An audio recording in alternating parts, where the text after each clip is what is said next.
તળાજા તાલુકાના ભરોલી ગામમાં યુવાને સુસાઇડ કરી જીવન ટૂંકાવ્યું. કારણ હજુ અકબંધ, પોલીસ તપાસ શરૂ. ભાવનગર જિલ્લાના તળાજા તાલુકાના ભરોલી ગામમાં એક દુઃખદ ઘટના સામે આવી છે. ગામના ઉપેન્દ્રસિંહ ચંદુભાઈ ગોહિલ ઉંમર વર્ષ 35 સુસાઇડ કરી જીવન ટૂંકાવ્યું હોવાનું સામે આવ્યું છે. ઘટનાની જાણ થતાં ગામના સરપંચ બળદેવસિંહ ગોહિલ તાત્કાલિક ઘટના સ્થળે દોડી આવ્યા હતા.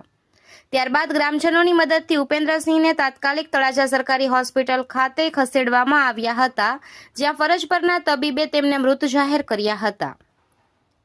મળતી માહિતી મુજબ મૃતકની પત્ની વેકેશન માટે બહાર ગયા હોવાનું જાણવા મળી રહ્યું છે. મૃતકને ભૂમિશાબા અને કૃષ્ણરાય નામના 2 સંતાનો હોવાનું પણ સામે આવ્યું છે. જોકે આ પગલું પાછળનું ચોક્કસ કારણ હજુ સુધી સામે આવ્યું નથી. સમગ્ર મામલે પોલીસે તપાસ હાથ ધરી છે અને તપાસ પૂર્ણ થયા બાદ જ ઘટનાની સંપૂર્ણ હકીકત બહાર આવશે.